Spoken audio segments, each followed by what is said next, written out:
안녕하세요. 삶의 지혜와 깊이를 나누는 시간입니다. 오늘 잠시 세상의 소음에서 벗어나 우리 영혼에 울림을 주는 이야기에 귀 기울여보는 것은 어떨까요? 이 시간이 당신의 마음에 하나님의 따스한 은혜와 평강으로 가득 차기를 기도합니다. 만약 이 말씀이 당신에게 위로와 힘이 된다면 구독과 좋아요를 통해 더 많은 분들과 이 은혜를 함께 나눠주세요. 당신의 작은 손길이 누군가에게는 큰 빛이 될 수 있습니다. 자, 그럼 이제 시작하겠습니다. 오늘 우리는 요한복음 21장의 말씀을 통해 구원받은 그리스도인들이 어떻게 살아야 하는지에 대한 가장 근본적인 원칙들을 함께 나누고자 합니다. 세상의 모든 분야에는 성공을 위한 기본기가 있듯이 우리의 신앙생활에도 승리를 위한 핵심 원칙들이 존재합니다. 우리의 하나님은 영원부터 영원까지 변치 않으시는 분입니다. 그분의 본질과 성품이 불변하기에 성경 속에는 시대를 초월하는 신앙의 원칙들이 담겨 있습니다. 이 원칙들을 굳게 붙잡고 살아갈 때 우리는 비로소 후회 없는 승리하는 삶을 경험할 수 있습니다. 오늘은 그 중에서도 가장 중요한 5가지 원칙에 대해 깊이 생각해 보겠습니다. 첫 번째, 신앙생활의 가장 중요한 원칙은 바로 주님을 향한 사랑입니다. 요한복음 21장에서 부활하신 예수님께서는 베드로에게 나타나셔서 다른 어떤 것도 아닌 단 한 가지를 물으셨습니다.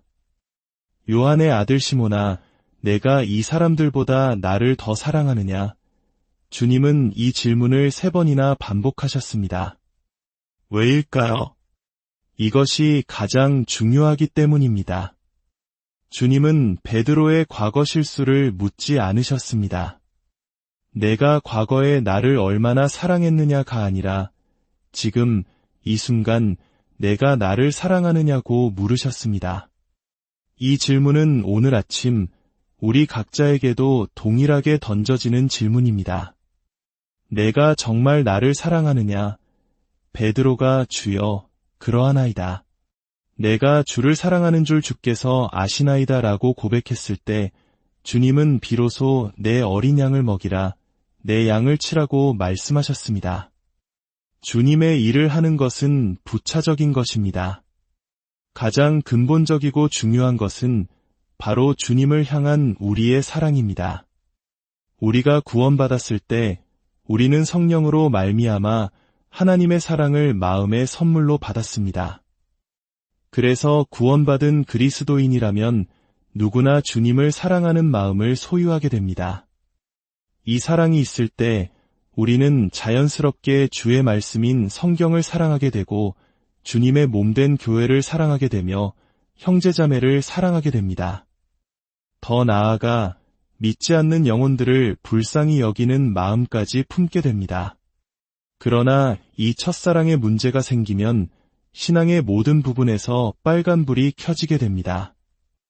요한계시록에 등장하는 에베소 교회는 행위와 수고, 인내가 넘치고 거짓을 분별하는 지혜까지 갖춘 훌륭한 교회였습니다. 로마의 혹독한 박해도 견뎌냈습니다.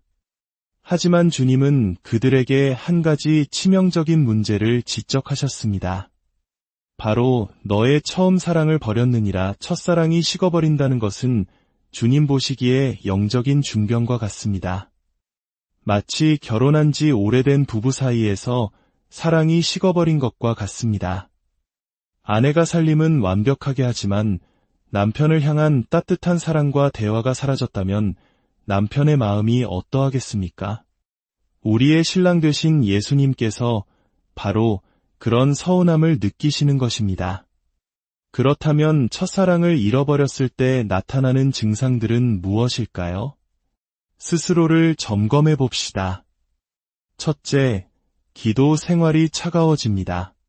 사랑에 빠진 연인들은 밤새워 이야기해도 할 말이 넘쳐납니다. 우리가 주님을 뜨겁게 사랑할 때 기도 시간은 가장 기다려지고 이로받는 시간이었습니다. 그러나 사랑이 식으면 기도는 형식적인 의무가 되고 주님께 드릴 말씀이 없어집니다. 둘째, 말씀에 대한 갈망을 잃어버립니다. 사랑하는 사람의 편지는 밤새 읽어도 지루하지 않습니다. 첫사랑이 뜨거울 때 우리는 눈물로 성경을 읽으며 그 말씀 한 구절 한 구절에 감격했습니다.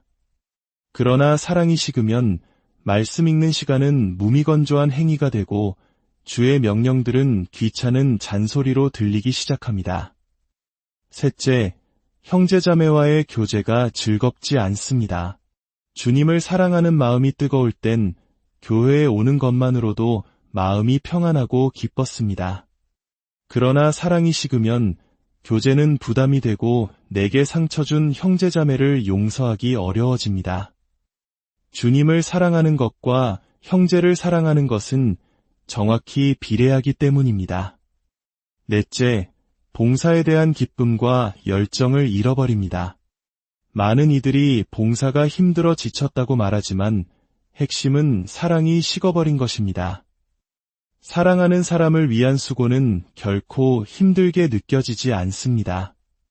부모가 자녀를 위해 평생 헌신하는 것이 사랑 때문인 것처럼 말입니다.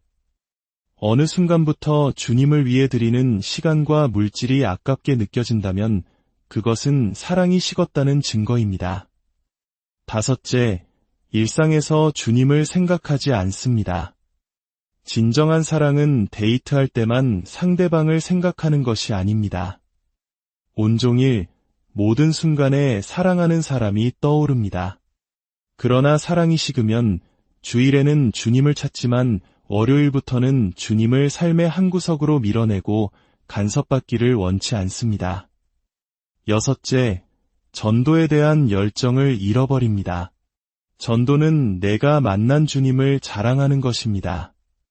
내 삶을 바꾸신 그 놀라운 사랑을 다른 사람에게도 전하고 싶은 마음입니다. 구원받은 후 5년 안에 평생 전도할 사람의 90%를 전도한다는 통계가 있습니다. 첫사랑의 열정이 식으면 주님을 자랑하고 싶은 마음도 사라집니다.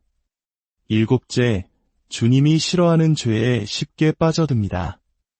사랑이 뜨거울 때 우리는 주님이 싫어하시는 일을 자연스럽게 멀리하게 됩니다. 하지만 사랑이 미지근해지면 죄에 대한 면역력이 떨어지고 세상과 죄와 장난치기 시작합니다. 유혹이 강해서 넘어지는 것이 아니라 주님을 향한 사랑이 강렬하지 않기 때문에 넘어지는 것입니다. 이 첫사랑을 식게 만드는 가장 큰 원인은 바로 죄입니다. 다윗은 밧세바와 범죄한 후 구원의 즐거움과 자원하는 심령을 잃어버렸다고 고백했습니다. 죄는 하나님과의 뜨거운 관계를 가로막고 우리 마음을 강팍하게 만듭니다. 특히 오늘날 가정에서 부모의 회개가 중요합니다. 자녀들이 신앙을 떠나는 가장 큰 이유 중 하나는 교회에서의 모습과 가정에서의 모습이 다른 부모님의 위선적인 모습을 보기 때문이라고 합니다. 우리가 먼저 하나님 앞에서 버리지 못한 죄를 철저히 회개하고 거룩함을 회복할 때 가정의 영적인 권위가 바로 서고 자녀들이 주님께로 돌아오게 될 것입니다. 하나님은 우리의 마음을 원하십니다. 내 아들아, 내 마음을 내게 주며 라고 말씀하십니다. 지금 이 시간 우리 마음을 흔들어 깨워 하나님을 가장 사랑하고 존중하는 마음을 회복하게 해달라고 기도해야 합니다. 두 번째 원칙은 주님 안에 거해야 한다는 것입니다.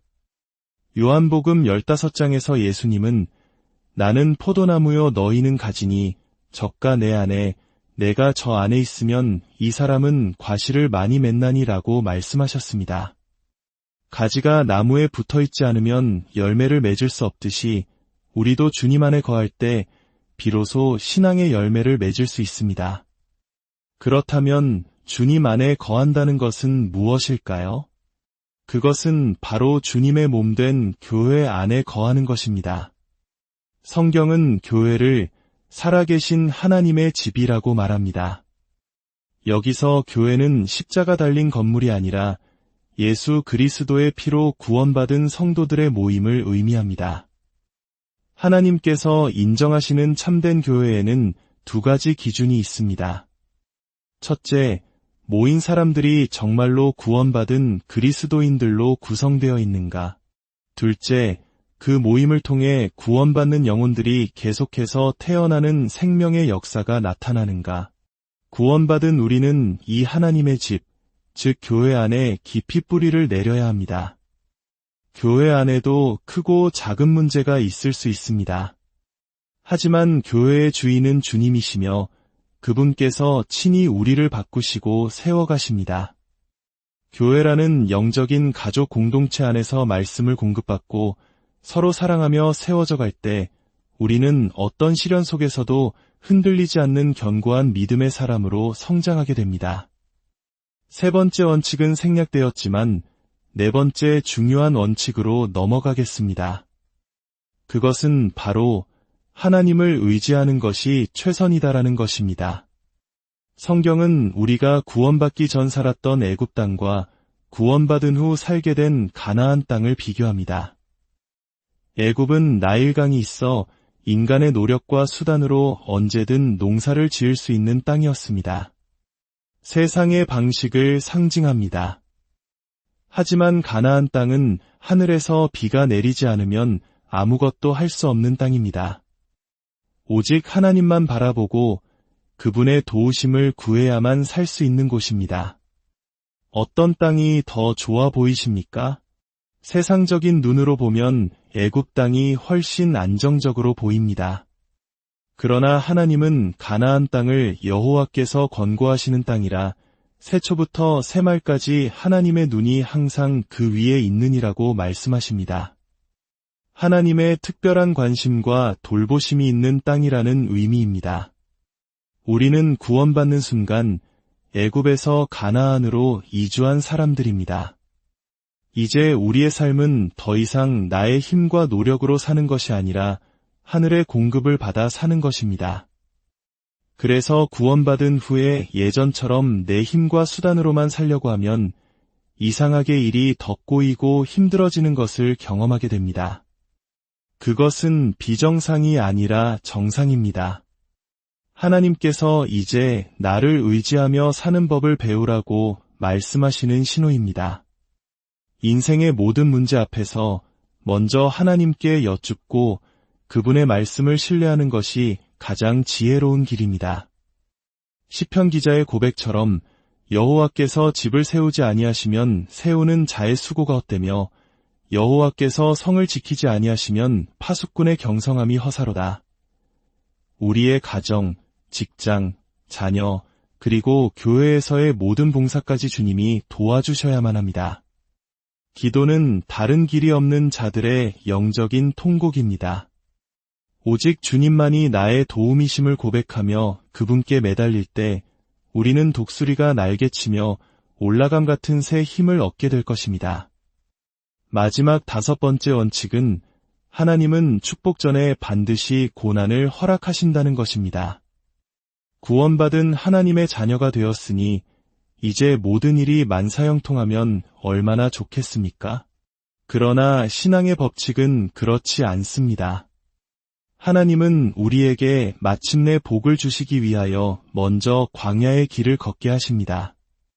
하나님께서 이스라엘 백성들을 출애굽시키신 후 곧바로 젖과 꿀이 흐르는 가나안 땅으로 인도하지 않으시고 40년의 광야 생활을 허락하신 이유가 바로 이것입니다.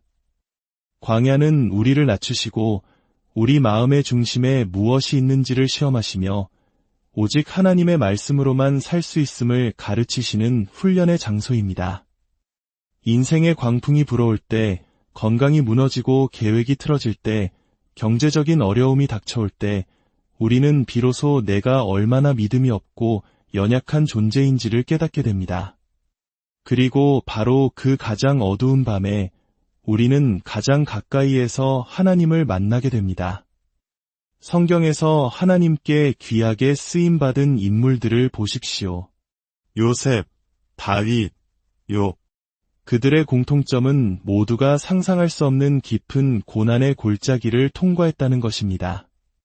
하나님은 특별히 축복하고 싶은 사람에게 특별한 고난을 먼저 주십니다. 그 고난을 통해 우리 신앙의 거품과 불순물을 제거하시고 더 큰 복을 담을 수 있는 깨끗한 그릇으로 만들어 가십니다. 그러므로 형제자매 여러분, 지금 당신의 삶에 이해할 수 없는 어려움과 눈물이 있다면 낙심하지 마십시오. 그것은 저주가 아니라 더 큰 축복을 예비하시는 하나님의 사랑의 손길입니다. 이 땅에서 흘리는 우리의 모든 눈물, 주를 위해 감당하는 모든 수고와 희생은 결코 헛되지 않습니다. 주님께서 다시 오시는 그날, 우리의 모든 눈물을 닦아주시고 영원한 상급과 영광으로 갚아주실 것입니다. 말씀을 맺겠습니다. 구원받은 우리의 삶은 세상에서 가장 가치 있는 길에 들어선 인생입니다. 주님을 가장 사랑하고 주님의 몸된 교회를 사랑하며 그 안에 거하고 범사에 하나님을 의지하며 고난의 때에도 끝까지 믿음을 지키는 삶.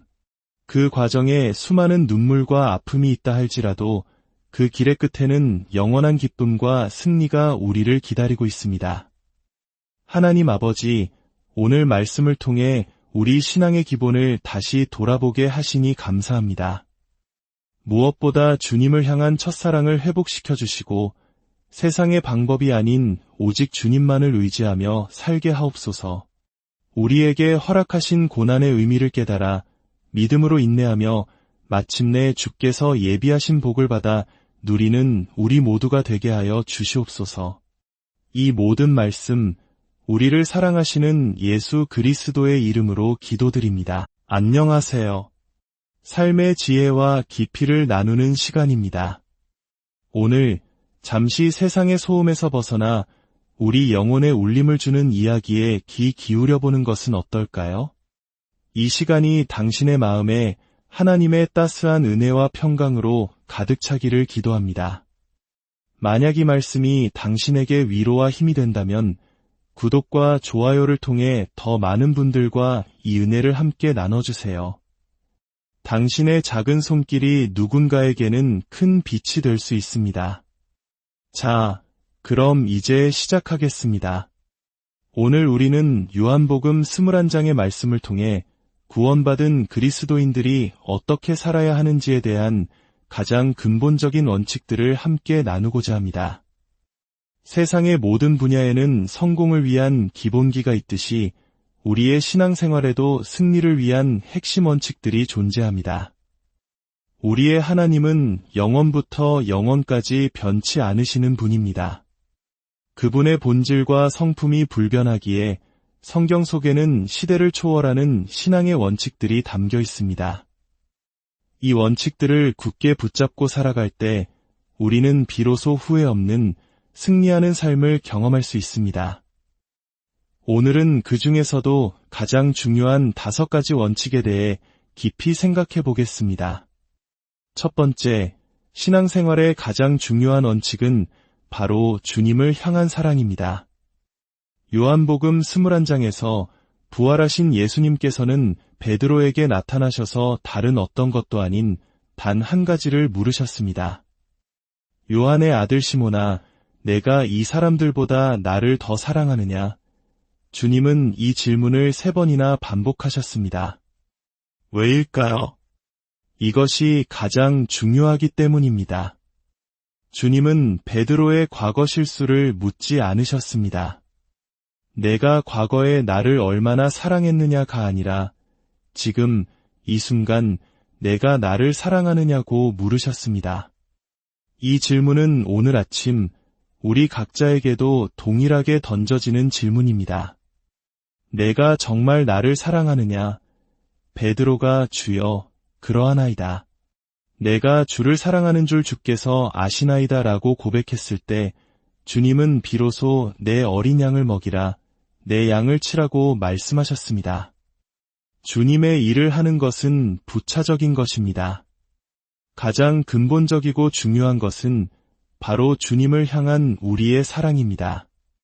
우리가 구원받았을 때 우리는 성령으로 말미암아 하나님의 사랑을 마음의 선물로 받았습니다. 그래서 구원받은 그리스도인이라면 누구나 주님을 사랑하는 마음을 소유하게 됩니다. 이 사랑이 있을 때 우리는 자연스럽게 주의 말씀인 성경을 사랑하게 되고 주님의 몸된 교회를 사랑하게 되며 형제자매를 사랑하게 됩니다. 더 나아가 믿지 않는 영혼들을 불쌍히 여기는 마음까지 품게 됩니다. 그러나 이 첫사랑의 문제가 생기면 신앙의 모든 부분에서 빨간불이 켜지게 됩니다. 요한계시록에 등장하는 에베소 교회는 행위와 수고, 인내가 넘치고 거짓을 분별하는 지혜까지 갖춘 훌륭한 교회였습니다. 로마의 혹독한 박해도 견뎌냈습니다. 하지만 주님은 그들에게 한 가지 치명적인 문제를 지적하셨습니다. 바로 너의 처음 사랑을 버렸느니라. 첫사랑이 식어버린다는 것은 주님 보시기에 영적인 중병과 같습니다. 마치 결혼한 지 오래된 부부 사이에서 사랑이 식어버린 것과 같습니다. 아내가 살림은 완벽하게 하지만 남편을 향한 따뜻한 사랑과 대화가 사라졌다면 남편의 마음이 어떠하겠습니까? 우리의 신랑 되신 예수님께서 바로 그런 서운함을 느끼시는 것입니다. 그렇다면 첫사랑을 잃어버렸을 때 나타나는 증상들은 무엇일까요? 스스로를 점검해 봅시다. 첫째, 기도 생활이 차가워집니다. 사랑에 빠진 연인들은 밤새워 이야기해도 할 말이 넘쳐납니다. 우리가 주님을 뜨겁게 사랑할 때 기도 시간은 가장 기다려지고 위로받는 시간이었습니다. 그러나 사랑이 식으면 기도는 형식적인 의무가 되고 주님께 드릴 말씀이 없어집니다. 둘째, 말씀에 대한 갈망을 잃어버립니다. 사랑하는 사람의 편지는 밤새 읽어도 지루하지 않습니다. 첫사랑이 뜨거울 때 우리는 눈물로 성경을 읽으며 그 말씀 한 구절 한 구절에 감격했습니다. 그러나 사랑이 식으면 말씀 읽는 시간은 무미건조한 행위가 되고 주의 명령들은 귀찮은 잔소리로 들리기 시작합니다. 셋째, 형제자매와의 교제가 즐겁지 않습니다. 주님을 사랑하는 마음이 뜨거울 땐 교회에 오는 것만으로도 마음이 평안하고 기뻤습니다. 그러나 사랑이 식으면 교제는 부담이 되고 내게 상처 준 형제자매를 용서하기 어려워집니다. 주님을 사랑하는 것과 형제를 사랑하는 것은 정확히 비례하기 때문입니다. 넷째, 봉사에 대한 기쁨과 열정을 잃어버립니다. 많은 이들이 봉사가 힘들어 지쳤다고 말하지만 핵심은 사랑이 식어버린 것입니다. 사랑하는 사람을 위한 수고는 결코 힘들게 느껴지지 않습니다. 부모가 자녀를 위해 평생 헌신하는 것이 사랑 때문인 것처럼 말입니다. 어느 순간부터 주님을 위해 드리는 시간과 물질이 아깝게 느껴진다면 그것은 사랑이 식었다는 증거입니다. 다섯째, 일상에서 주님을 생각하지 않습니다. 진정한 사랑은 데이트할 때만 상대방을 생각하는 것이 아닙니다. 온종일 모든 순간에 사랑하는 사람이 떠오릅니다. 그러나 사랑이 식으면 주일에는 주님을 찾지만 월요일부터는 주님을 삶의 한 구석으로 밀어내고 간섭받기를 원치 않습니다. 여섯째, 전도에 대한 열정을 잃어버립니다. 전도는 내가 만난 주님을 자랑하는 것입니다. 내 삶을 바꾸신 그 놀라운 사랑을 다른 사람에게도 전하고 싶은 마음입니다. 구원받은 후 5년 안에 평생 전도할 사람의 90%를 전도한다는 통계가 있습니다. 첫사랑의 열정이 식으면 주님을 자랑하고 싶은 마음도 사라집니다. 일곱째, 주님이 싫어하는 죄에 쉽게 빠져듭니다. 사랑이 뜨거울 때 우리는 주님이 싫어하시는 일을 자연스럽게 멀리하게 됩니다. 하지만 사랑이 미지근해지면 죄에 대한 면역력이 떨어지고 세상과 죄와 장난치기 시작합니다. 유혹이 강해서 넘어지는 것이 아니라 주님을 향한 사랑이 강렬하지 않기 때문에 넘어지는 것입니다. 이 첫사랑을 쉽게 만드는 가장 큰 원인은 바로 죄입니다. 다윗은 밧세바와 범죄한 후 구원의 즐거움과 자원하는 심령을 잃어버렸다고 고백했습니다. 죄는 하나님과의 뜨거운 관계를 가로막고 우리 마음을 강팍하게 만듭니다. 특히 오늘날 가정에서 부모의 회개가 중요합니다. 자녀들이 신앙을 떠나는 가장 큰 이유 중 하나는 교회에서의 모습과 가정에서의 모습이 다른 부모님의 위선적인 모습을 보기 때문이라고 합니다. 우리가 먼저 하나님 앞에서 버리지 못한 죄를 철저히 회개하고 거룩함을 회복할 때 가정의 영적인 권위가 바로 서고 자녀들이 주님께로 돌아오게 될 것입니다. 하나님은 우리의 마음을 원하십니다. 내 아들아, 내 마음을 내게 주며 라고 말씀하십니다. 지금 이 시간 우리 마음을 흔들어 깨워 하나님을 가장 사랑하고 존중하는 마음을 회복하게 해달라고 기도해야 합니다.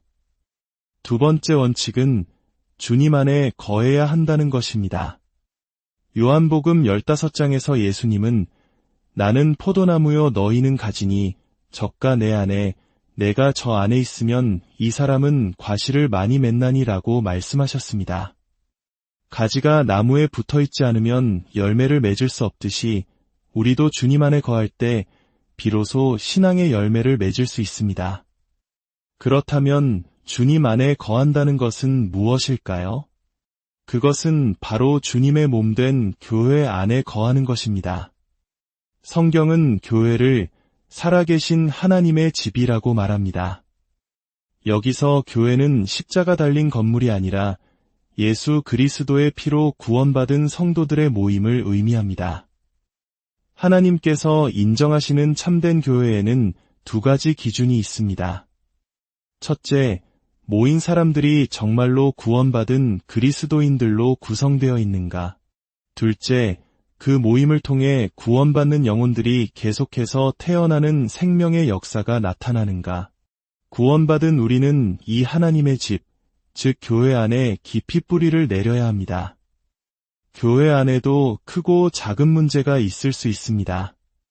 하지만 교회의 주인은 주님이시며 그분께서 친히 우리를 바꾸시고 세워가십니다.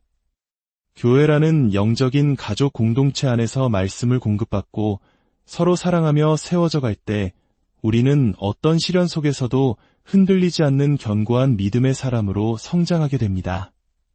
세 번째 원칙은 생략되었지만 네 번째 중요한 원칙으로 넘어가겠습니다. 그것은 바로 하나님을 의지하는 것이 최선이다라는 것입니다. 성경은 우리가 구원받기 전 살았던 애굽 땅과 구원받은 후 살게 된 가나안 땅을 비교합니다. 애굽은 나일강이 있어 인간의 노력과 수단으로 언제든 농사를 지을 수 있는 땅이었습니다. 세상의 방식을 상징합니다.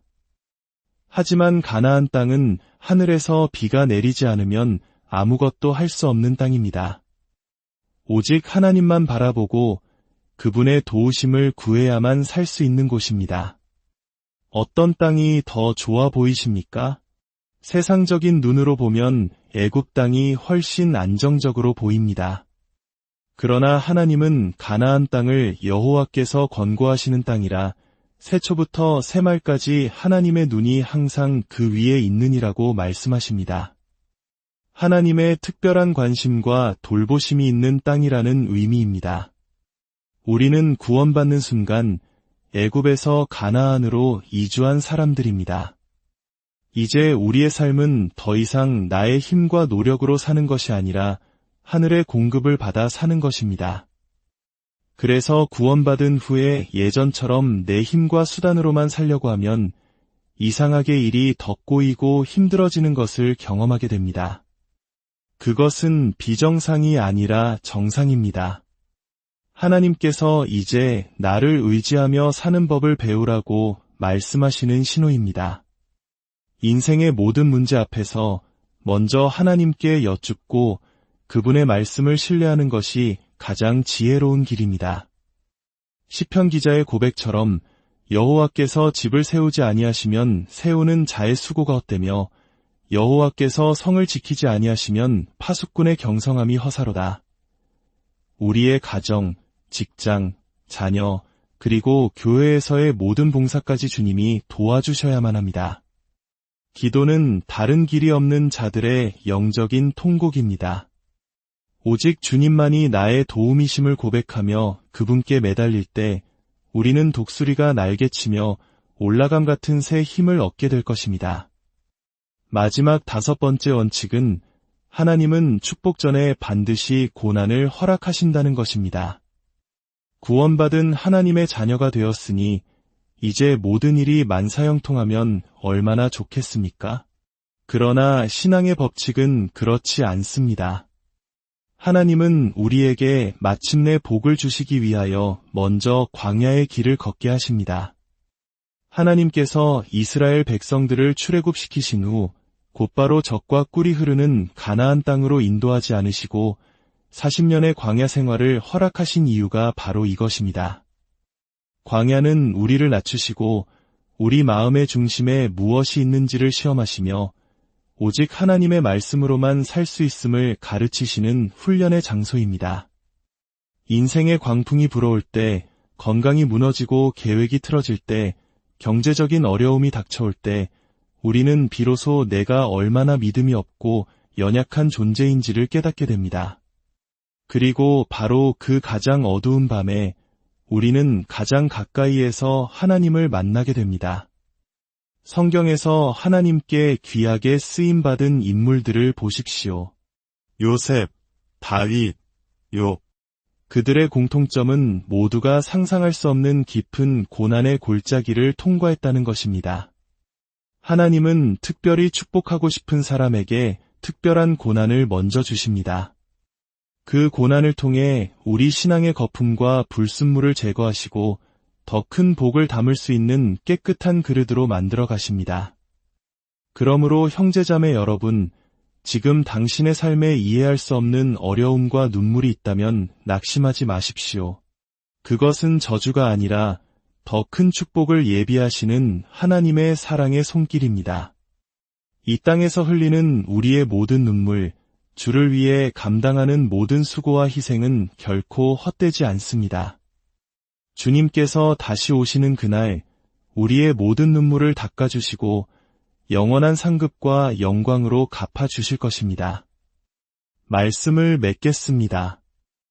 구원받은 우리의 삶은 세상에서 가장 가치 있는 길에 들어선 인생입니다.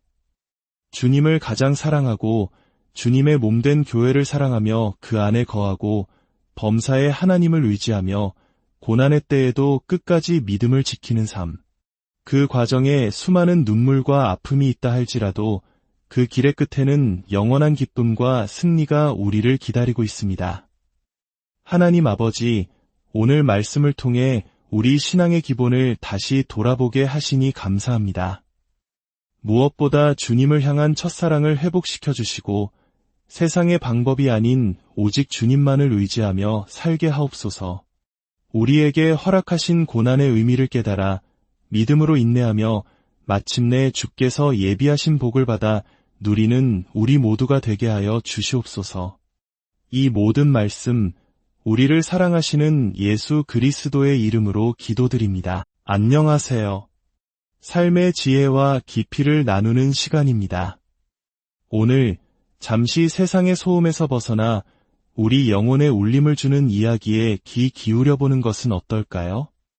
이 시간이 당신의 마음에 하나님의 따스한 은혜와 평강으로 가득 차기를 기도합니다. 만약 이 말씀이 당신에게 위로와 힘이 된다면 구독과 좋아요를 통해 더 많은 분들과 이 은혜를 함께 나눠주세요.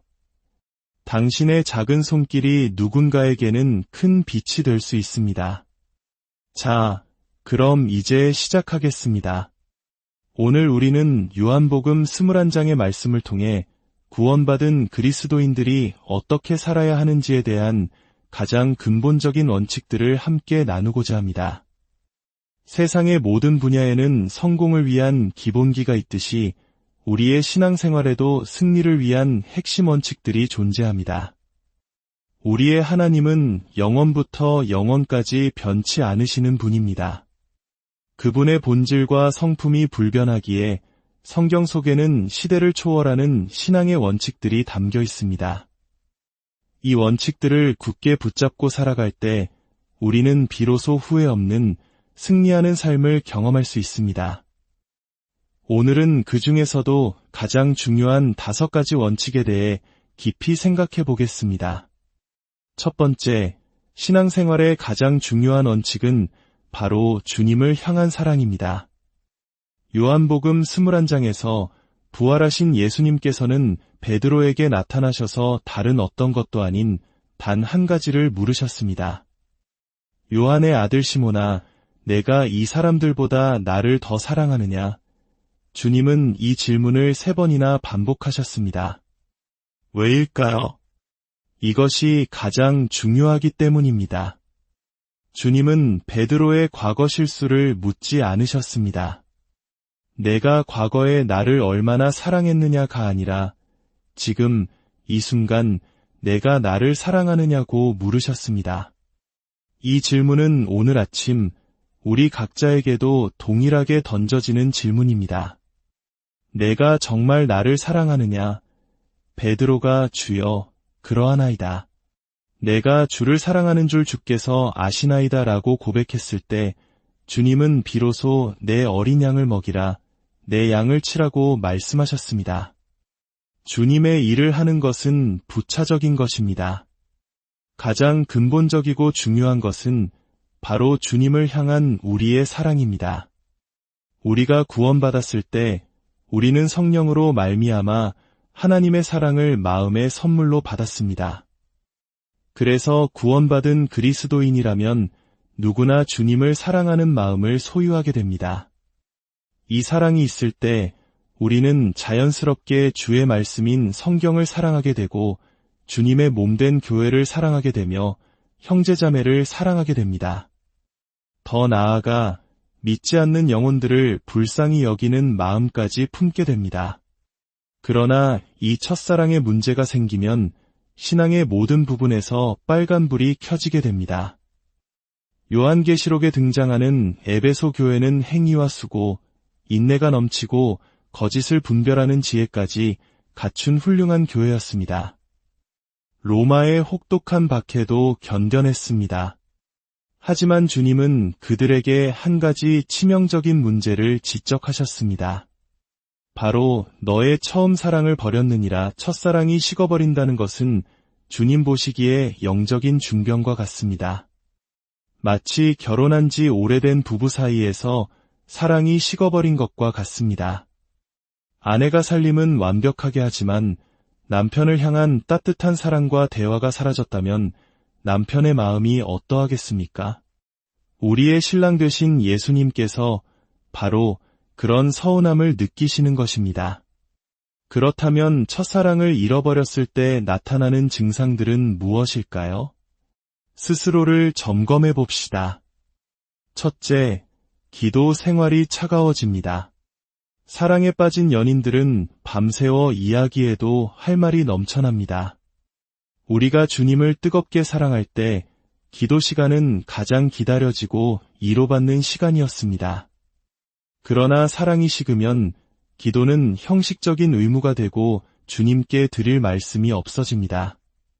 둘째, 말씀에 대한 갈망을 잃어버립니다. 사랑하는 사람의 편지는 밤새 읽어도 지루하지 않습니다. 첫사랑이 뜨거울 때 우리는 눈물로 성경을 읽으며 그 말씀 한 구절 한 구절에 감격했습니다. 그러나 사랑이 식으면 말씀 읽는 시간은 무미건조한 행위가 되고 주의 명령들은 귀찮은 잔소리로 들리기 시작합니다. 셋째, 형제자매와의 교제가 즐겁지 않습니다. 주님을 사랑하는 마음이 뜨거울 땐 교회에 오는 것만으로도 마음이 평안하고 기뻤습니다. 그러나 사랑이 식으면 교제는 부담이 되고 내게 상처 준 형제자매를 용서하기 어려워집니다. 주님을 사랑하는 것과 형제를 사랑하는 것은 정확히 비례하기 때문입니다. 넷째, 봉사에 대한 기쁨과 열정을 잃어버립니다. 많은 이들이 봉사가 힘들어 지쳤다고 말하지만 핵심은 사랑이 식어버린 것입니다. 사랑하는 사람을 위한 수고는 결코 힘들게 느껴지지 않습니다. 부모가 자녀를 위해 평생 헌신하는 것이 사랑 때문인 것처럼 말입니다. 어느 순간부터 주님을 위해 드리는 시간과 물질이 아깝게 느껴진다면 그것은 사랑이 식었다는 증거입니다. 다섯째, 일상에서 주님을 생각하지 않습니다. 진정한 사랑은 데이트할 때만 상대방을 생각하는 것이 아닙니다.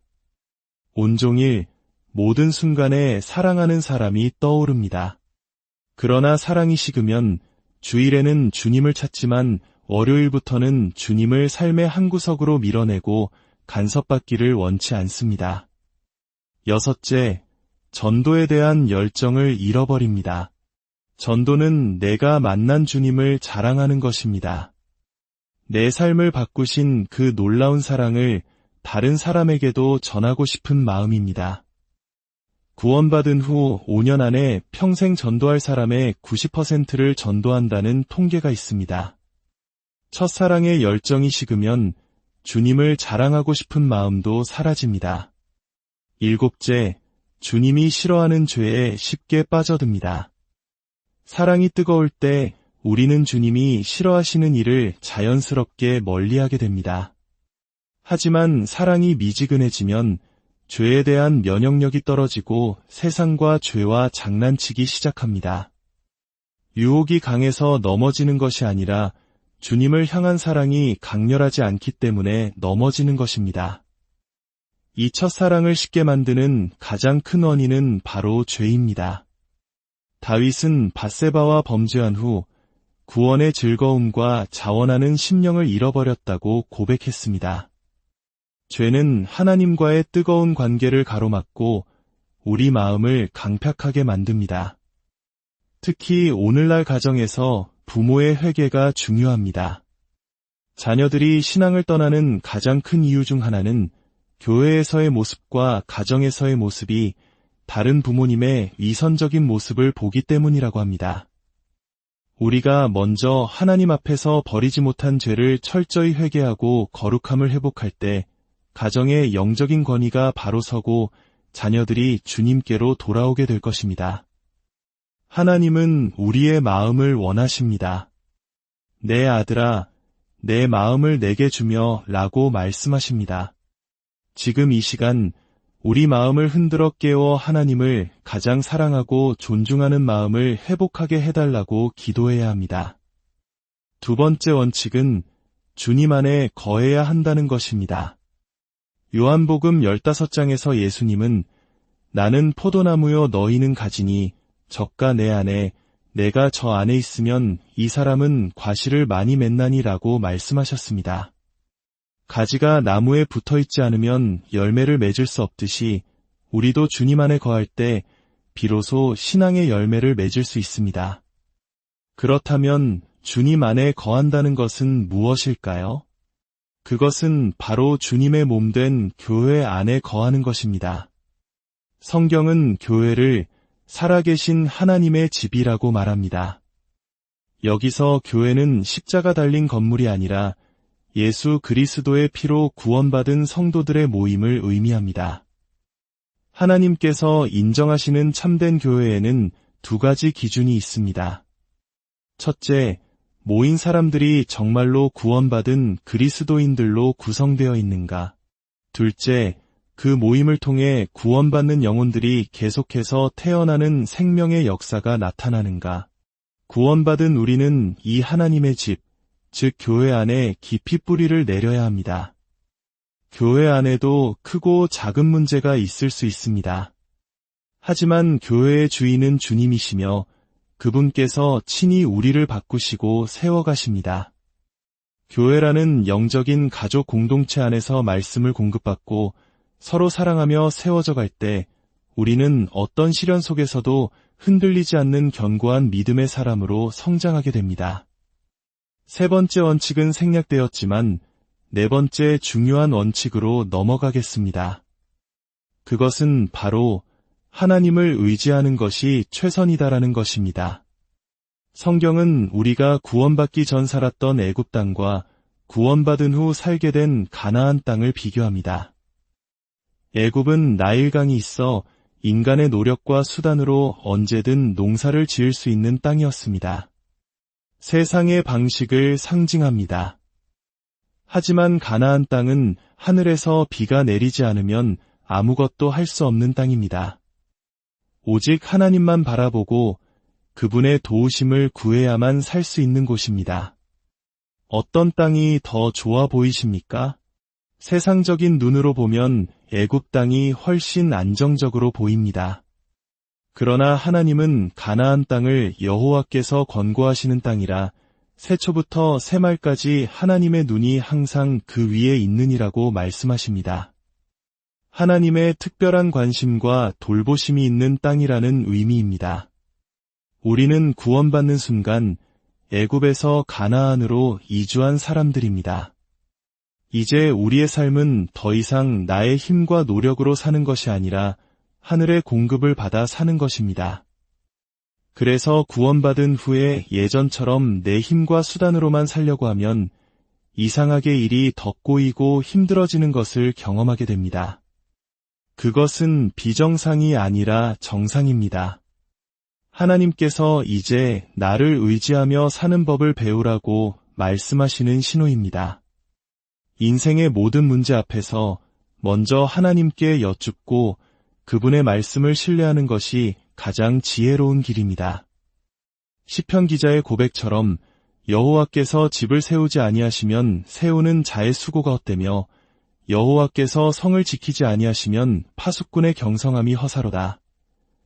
우리의 가정, 직장, 자녀, 그리고 교회에서의 모든 봉사까지 주님이 도와주셔야만 합니다. 기도는 다른 길이 없는 자들의 영적인 통곡입니다.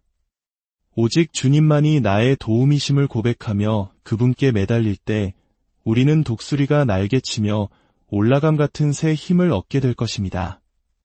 마지막 5번째 원칙은 하나님은 축복 전에 반드시 고난을 허락하신다는 것입니다.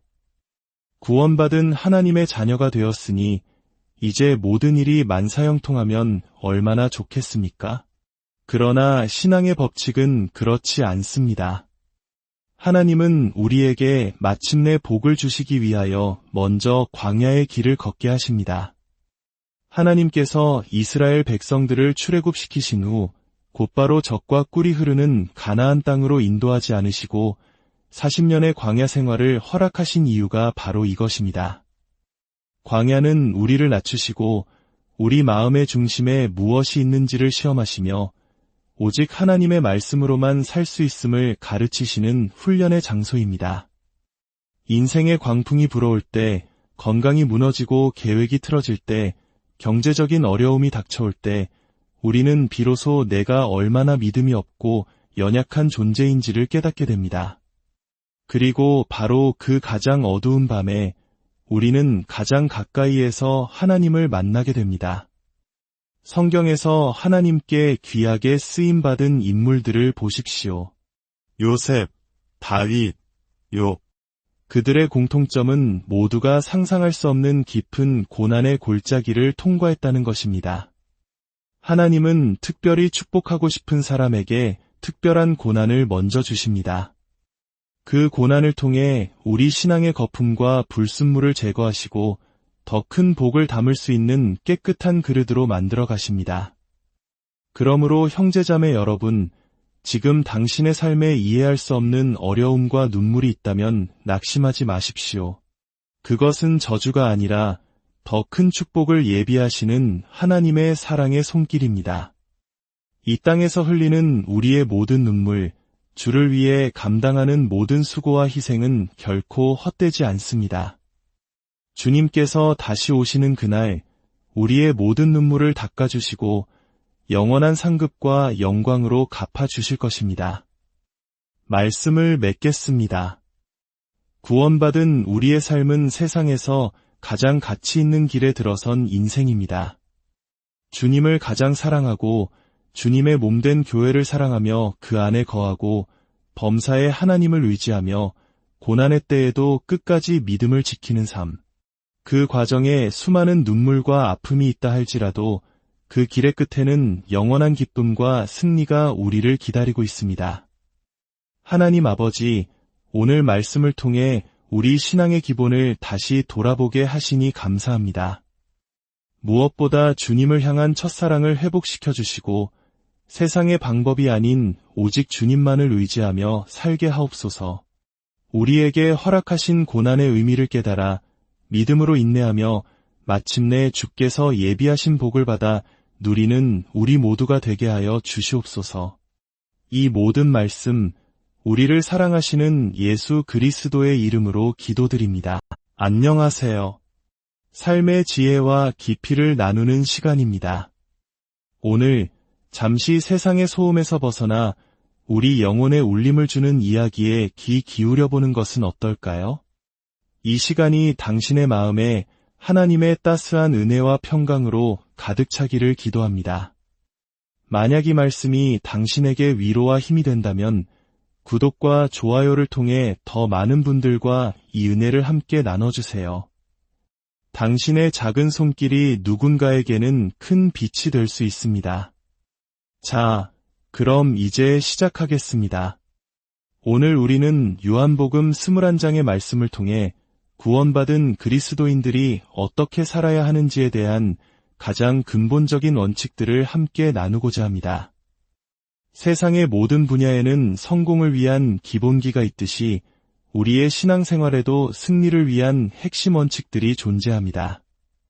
우리의 하나님은 영원부터 영원까지 변치 않으시는 분입니다.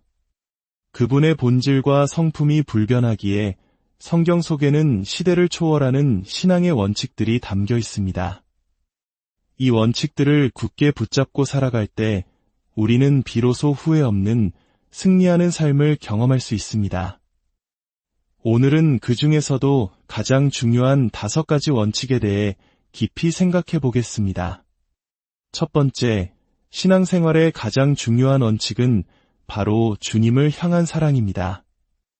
요한복음 21장에서 부활하신 예수님께서는 베드로에게 나타나셔서 다른 어떤 것도 아닌 단 한 가지를 물으셨습니다. 요한의 아들 시몬아, 내가 이 사람들보다 나를 더 사랑하느냐? 주님은 이 질문을 3번이나 반복하셨습니다. 왜일까요? 이것이 가장 중요하기 때문입니다. 주님은 베드로의 과거 실수를 묻지 않으셨습니다. 내가 과거에 나를 얼마나 사랑했느냐가 아니라 지금 이 순간 내가 나를 사랑하느냐고 물으셨습니다. 이 질문은 오늘 아침 우리 각자에게도 동일하게 던져지는 질문입니다. 내가 정말 나를 사랑하느냐? 베드로가 주여, 그러하나이다. 내가 주를 사랑하는 줄 주께서 아시나이다 라고 고백했을 때 주님은 비로소 내 어린 양을 먹이라, 내 양을 치라고 말씀하셨습니다. 주님의 일을 하는 것은 부차적인 것입니다. 가장 근본적이고 중요한 것은 바로 주님을 향한 우리의 사랑입니다. 우리가 구원받았을 때 우리는 성령으로 말미암아 하나님의 사랑을 마음의 선물로 받았습니다. 그래서 구원받은 그리스도인이라면 누구나 주님을 사랑하는 마음을 소유하게 됩니다. 이 사랑이 있을 때 우리는 자연스럽게 주의 말씀인 성경을 사랑하게 되고 주님의 몸된 교회를 사랑하게 되며 형제자매를 사랑하게 됩니다. 더 나아가 믿지 않는 영혼들을 불쌍히 여기는 마음까지 품게 됩니다. 그러나 이 첫사랑의 문제가 생기면 신앙의 모든 부분에서 빨간불이 켜지게 됩니다. 요한계시록에 등장하는 에베소 교회는 행위와 수고, 인내가 넘치고 거짓을 분별하는 지혜까지 갖춘 훌륭한 교회였습니다. 로마의 혹독한 박해도 견뎌냈습니다. 하지만 주님은 그들에게 한 가지 치명적인 문제를 지적하셨습니다. 바로 너의 처음 사랑을 버렸느니라. 첫사랑이 식어버린다는 것은 주님 보시기에 영적인 중병과 같습니다. 마치 결혼한 지 오래된 부부 사이에서 사랑이 식어버린 것과 같습니다. 아내가 살림은 완벽하게 하지만 남편을 향한 따뜻한 사랑과 대화가 사라졌다면 남편의 마음이 어떠하겠습니까? 우리의 신랑 되신 예수님께서 바로 그런 서운함을 느끼시는 것입니다. 그렇다면 첫사랑을 잃어버렸을 때 나타나는 증상들은 무엇일까요? 스스로를 점검해 봅시다. 첫째, 기도 생활이 차가워집니다. 사랑에 빠진 연인들은 밤새워 이야기해도 할 말이 넘쳐납니다. 우리가 주님을 뜨겁게 사랑할 때 기도 시간은 가장 기다려지고 위로받는 시간이었습니다. 그러나 사랑이 식으면 기도는 형식적인 의무가 되고 주님께 드릴 말씀이 없어집니다. 둘째, 말씀에 대한 갈망을 잃어버립니다. 사랑하는 사람의 편지는 밤새 읽어도 지루하지 않습니다. 첫사랑이 뜨거울 때 우리는 눈물로 성경을 읽으며 그 말씀 한 구절 한 구절에 감격했습니다. 그러나 사랑이 식으면 말씀 읽는 시간은 무미건조한 행위가 되고 주의 명령들은 귀찮은 잔소리로 들리기 시작합니다. 셋째, 형제자매와의 교제가 즐겁지 않습니다. 주님을 사랑하는 마음이 뜨거울 땐 교회에 오는 것만으로도 마음이 평안하고 기뻤습니다. 그러나 사랑이 식으면 교제는 부담이 되고 내게 상처 준 형제자매를 용서하기 어려워집니다. 주님을 사랑하는 것과 형제를 사랑하는 것은 정확히 비례하기 때문입니다. 넷째, 봉사에 대한 기쁨과 열정을 잃어버립니다. 많은 이들이 봉사가 힘들어 지쳤다고 말하지만 핵심은 사랑이 식어버린 것입니다. 사랑하는 사람을 위한 수고는 결코 힘들게 느껴지지 않습니다. 부모가 자녀를 위해 평생 헌신하는 것이 사랑 때문인 것처럼 말입니다. 어느 순간부터 주님을 위해 드리는 시간과 물질이 아깝게 느껴진다면 그것은 사랑이 식었다는 증거입니다. 다섯째, 일상에서 주님을 생각하지 않습니다. 진정한 사랑은 데이트할 때만 상대방을 생각하는 것이 아닙니다. 온종일 모든 순간에 사랑하는 사람이 떠오릅니다. 그러나 사랑이 식으면 주일에는 주님을 찾지만 월요일부터는 주님을 삶의 한 구석으로 밀어내고 간섭받기를 원치 않습니다. 여섯째, 전도에 대한 열정을 잃어버립니다. 전도는 내가 만난 주님을 자랑하는 것입니다. 내 삶을 바꾸신 그 놀라운 사랑을 다른 사람에게도 전하고 싶은 마음입니다. 구원받은 후 5년 안에 평생 전도할 사람의 90%를 전도한다는 통계가 있습니다. 첫사랑의 열정이 식으면 주님을 자랑하고 싶은 마음도 사라집니다. 일곱째, 주님이 싫어하는 죄에 쉽게 빠져듭니다. 사랑이 뜨거울 때 우리는 주님이 싫어하시는 일을 자연스럽게 멀리하게 됩니다. 하지만 사랑이 미지근해지면 죄에 대한 면역력이 떨어지고 세상과 죄와 장난치기 시작합니다.